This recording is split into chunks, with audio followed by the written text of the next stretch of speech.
Hello sir. നിങ്ങളുടെ story discussion ഏതുവരെ എത്തി? ഇന്ന് ബാക്കിയുള്ള കഥ കൂടി പറയാന്ന് പറഞ്ഞു. ഷൂട്ട് ക്യാൻസൽ ആയതുകൊണ്ട് വീട്ടിലേക്ക് വന്നതാ.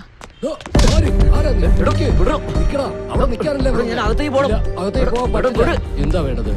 സാറിനെ കാണണം. അപ്പോയിന്റ്മെന്റ് ഉണ്ടോ? അദ്ദേഹത്തിന് എന്നെ അറിയാം. അവർക്ക് ഒരുപാട് പേരെ അറിയാം. ഒന്ന് പാടില്ല. അവിടെ നിക്ക്, അവിടെ നിൽക്കാനാ പറഞ്ഞേ. നിക്ക്, അവിടെ നില്ല്. എന്ത് പറ്റി ശിവ?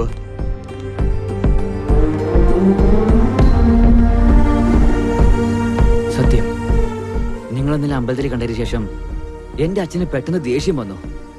അതിന്റെ പുറകിലെ സത്യം. എന്റെ ചേച്ചിയുടെ ഫോട്ടോ എന്താ ഇവിടെയുള്ളത്? ഞങ്ങളുടെ കുടുംബത്തിലും നിങ്ങൾക്കും എന്താണ് ബന്ധം? വാ പറയാം. Please sit. ഓരോ കഥയിലും ഓരോ ട്വിസ്റ്റ് ഉള്ളതുപോലെ തന്നെ എന്റെ ജീവിതത്തിൽ ഒരു ട്വിസ്റ്റ് ഉണ്ട്. അതിപ്പോ ഞാൻ തന്നെ നേരിട്ട് പറയേണ്ട അവസ്ഥ വന്നിരിക്കുക. ആ സംഭവം നിങ്ങൾ രണ്ടുപേരും അറിയണം. നിന്റെ ചേച്ചി എന്റെ ജീവനായിരുന്നു. ഞങ്ങൾ ജീവന് പോലും സ്നേഹിച്ചിരുന്നു. മഹി എന്ന് പറഞ്ഞാൽ എനിക്ക് എത്രത്തോളം ഇഷ്ടമായിരുന്നു. ഇപ്പോഴും ഇതുപോലെ ഹാപ്പി ആയിരിക്കല്ലോ അല്ലേ? Any doubt? 100%. എങ്കിൽ പിന്നെ നമുക്ക് വേഗം കല്യാണം കഴിക്കാം. എന്തിനാ വൈകിക്കുന്നേ? ഇപ്പൊ തന്നെ ചെയ്തേക്കല്ലോ. അമ്മേ, ഇപ്പോഴോ? അതിന് നിങ്ങൾ വന്ന് എന്റെ അച്ഛനോട് സംസാരിക്കണം. സംസാരിക്കാമേ. എന്റെ വീട്ടുകാരുടെ സമ്മതം വാങ്ങണം. വാങ്ങിക്കാം. നല്ലൊരു മുഹൂർത്തത്തിൽ നമ്മുടെ കല്യാണം നടക്കണം. ഇവിടെ ഓക്കെ അല്ലേ? 100%.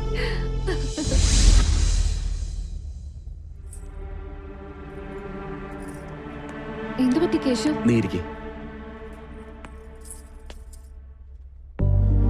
അന്യായം, ശരിക്കും ദ്രോഹമാണിത്. എന്റെ നാട് നന്നാക്കാനായിട്ട് ഗവൺമെന്റ് 150 കോടി രൂപ അനുവദിച്ചിട്ടുണ്ടെന്ന് ഈ പത്രത്തിൽ എഴുതിയിട്ടുണ്ട്. എന്റെ നാടിന്റെ അവസ്ഥ ഇപ്പോഴും മോശമാണ്. ഇപ്പോഴും കുടിക്കാൻ അല്പം ശുദ്ധജലം പോലും ലഭിക്കാത്തൊരു നാടാണ് അത്. അതുകൊണ്ടാണ് എന്റെ നാടിനെ ഞാൻ ദത്തെടുത്ത് സംരക്ഷിച്ചുകൊണ്ടിരിക്കുന്നത്.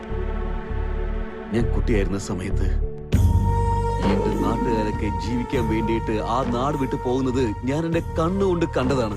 ആ കാഴ്ച ഇന്നും എന്റെ മനസ്സിൽ നിന്നും മാഞ്ഞിട്ടില്ല.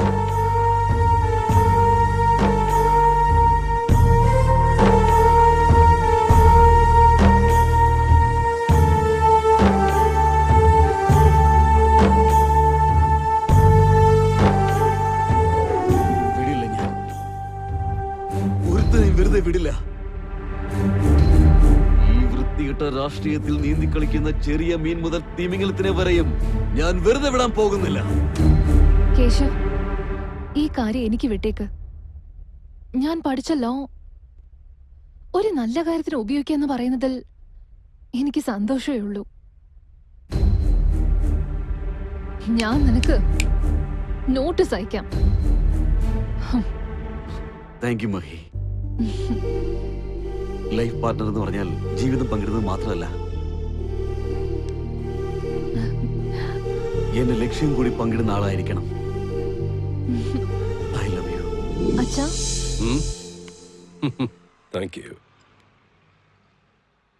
ഒരുപാട് നാളായി എനിക്ക് അച്ഛനോട് ഒരു കാര്യം പറയണമെന്നുണ്ട്. നീ പറയുന്ന എന്താണെന്ന് എനിക്ക് മനസ്സിലാകുന്നുണ്ട്. ആരാ അദ്ദേഹം? പേര് കേശവ് നാഥ്. പ്രേമിക്കാൻ പേര് മാത്രം അറിഞ്ഞാൽ മതി. പക്ഷേ മൂത്തവരടുത്ത് അത് വന്നതിന് ശേഷം അയാളെ കുറിച്ച് മുഴുവനും അറിയണം. അദ്ദേഹത്തെ അച്ഛനോ അറിയാലോ.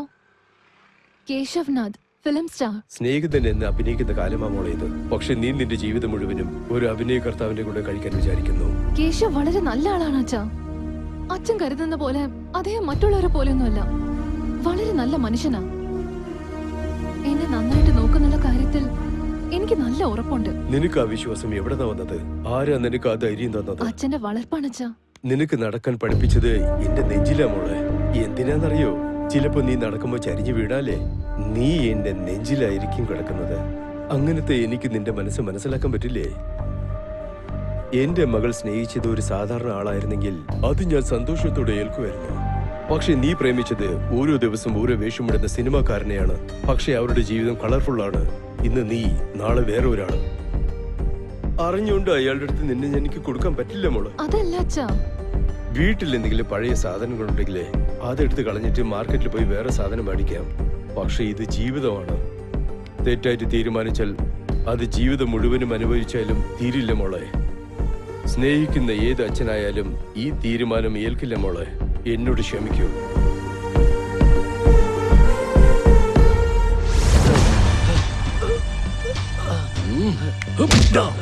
റിംഗ് റോഡിന്റെ കാര്യത്തിൽ കൂടുതൽ പൈസ കിട്ടുമെന്ന് പറഞ്ഞ് ആൾക്കാരുടെ അടുത്ത് പറഞ്ഞ് പ്രലോഭിപ്പിച്ചിട്ട് എന്നെ പോലീസ് സ്റ്റേഷനിൽ കയറ്റിയല്ലേ? എടാ പന്നി, എന്റെ കണ്ണിന് പിടിക്കുന്നത് എന്ത് ഞാൻ കരസ്ഥമാക്കും. ഒരു മനുഷ്യനെ പോലും ഞാൻ വിടില്ല. എടുക്കടാ. ഇത് എന്തിന്റെ പേപ്പറാ സാറേ? നമ്മുടെ സാറ് ചെയ്ത എല്ലാ കാര്യങ്ങളും വളരെ മനോഹരമായിട്ട് തന്നെ എഴുതി എല്ലാം നന്നായിട്ട് പ്രസിദ്ധീകരിക്കണം കേട്ടോ. എടാ, നമ്മളൊരു നല്ല കാര്യവും ചെയ്യുന്നില്ല, നമുക്കൊരു അവാർഡും കിട്ടാൻ പോകുന്നില്ല. അത് സാറേ, നമ്മൾ ചെയ്യുന്ന എല്ലാ കാര്യങ്ങളും സർക്കാർ സാങ്ഷൻ ചെയ്ത 150 കോടിയാണ്. പേരിന് പോലും, അതായത് 1 രൂപ പോലും ജനങ്ങൾക്ക് ചെലവ് ചെയ്യില്ല എന്ന് പ്രതിജ്ഞ എടുത്തുകൊണ്ട് ഇരുമ്പ് പെട്ടിക്കകത്ത് സൂക്ഷിച്ചു വെച്ചിരിക്കുകയാ. വക്കീല് നിങ്ങൾക്ക് നോട്ടീസും അയച്ചിട്ടുണ്ടല്ലോ. എന്ത് ലീഗൽ നോട്ടീസ്? ഒരുപാട് ചെലവ് ചെയ്തില്ലേ? നിങ്ങൾ ചെലവ് ചെയ്തൊക്കെ കോർട്ടിൽ പറഞ്ഞ കണക്ക് കാണിക്കണം. അതിനുവേണ്ടി ഒരു പ്രത്യേക കമ്മീഷനെ തന്നെ രൂപീകരിച്ചിട്ട് ഇങ്ങോട്ട് അയക്കാനുള്ള തീരുമാനമുണ്ട്. അവരെങ്ങാനും എല്ലാം കണ്ടുപിടിച്ചു കഴിഞ്ഞാൽ നമ്മൾ അകത്തു പോകേണ്ടി വരും. അവളുടെ പേരാണ് മഹേശ്വരി. മഹേശ്വരി.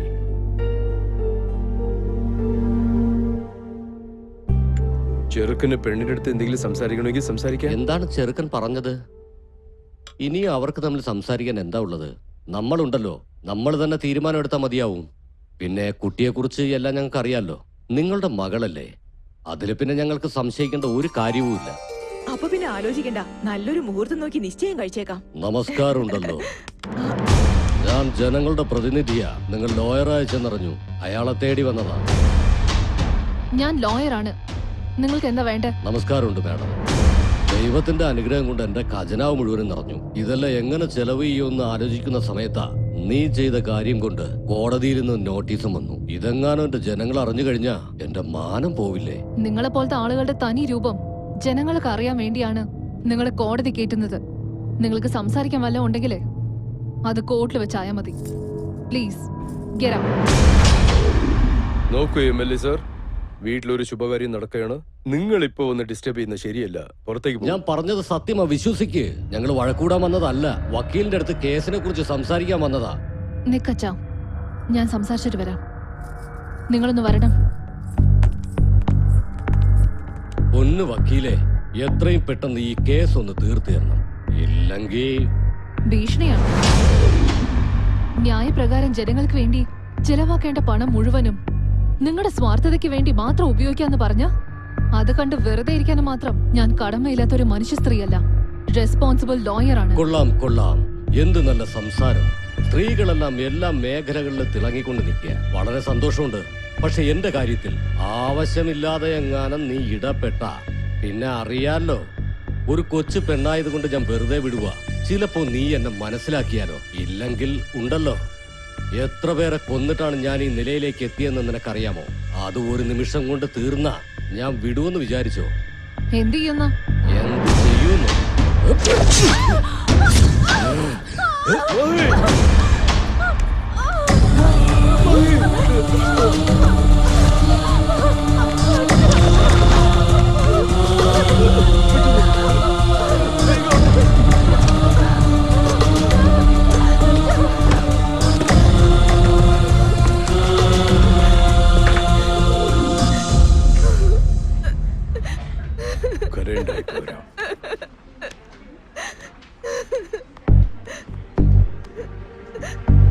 എന്നോട് പറയാത്ത കാര്യങ്ങൾ നിന്നോട് പറഞ്ഞിരിക്കാൻ മോളെ. അതെ അങ്കിൾ. എന്താ സംഭവിച്ചത്? അന്ന് എന്താണ് സംഭവിച്ചെന്നാൽ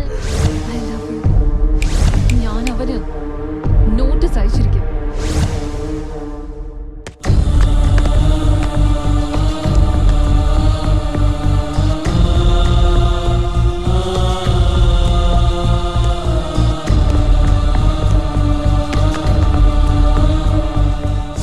മഹി മരിച്ചോ ഇല്ലയോ എന്ന് കാണാൻ വന്നതാണോ? ഇനിയൊന്നും മിണ്ടരുത്. ഞങ്ങളുടെ പ്രേതം കാണണമെങ്കിൽ ഇവിടെ ഇരിക്കേ, അല്ലെങ്കിൽ പ്ലീസ്.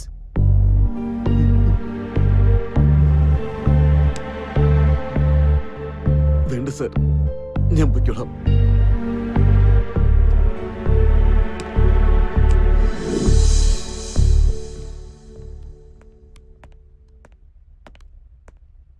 മുറിവ് നല്ല ആഴത്തിലുള്ളതാ.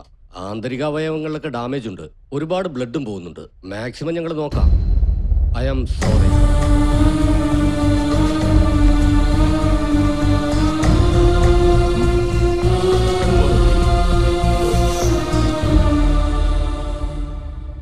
അന്ന് നടന്ന ആ സംഭവത്തിലെ തെറ്റിന് ആരാരുടെ മേൽ പഴിചാരിയെന്ന് പറഞ്ഞാലും നഷ്ടപ്പെട്ട മഹി എനിക്ക് ഒരിക്കലും തിരിച്ചു കിട്ടില്ല. അതുകൊണ്ട് തന്നെയാണ് അവളുടെ ഓർമ്മകൾ എന്റെ ഹൃദയത്തിൽ ഇപ്പോഴും ഞാൻ ചേർത്ത് വെച്ചിരിക്കുന്നത്. സ്നേഹിക്കുന്നതും സ്നേഹിക്കപ്പെടുന്നതും ഒരു പുണ്യമാണ്. ആ സ്നേഹം കല്യാണം മുഖേന ജീവിതത്തിന്റെ അവസാനം വരെ ശക്തമായി ചേർത്ത് വെക്കപ്പെടുക എന്നത് ഒരു വരവുമാണ്. അക്കാര്യത്തിൽ ഞാൻ നിർഭാഗ്യവാനായിപ്പോയി. അതുകൊണ്ട് തന്നെയാണ് എന്റെ ആ വേദന നിങ്ങൾക്കും വരേണ്ടെന്ന് കരുതി നിങ്ങളുടെ പ്രണയത്തെ സംരക്ഷിക്കാൻ ഞാൻ പറഞ്ഞത്. ശരി, നിന്റെ പ്രണയത്തെപ്പറ്റി നിന്റെ അച്ഛനോട് പറഞ്ഞായിരുന്നോ? ഇല്ല. ആദ്യം ഇത് നിന്റെ അച്ഛനോട് പറ. എങ്ങനെയെങ്കിലും സമ്മതിപ്പിക്കണം, അല്ലെങ്കിൽ എതിർത്ത് നിൽക്ക്.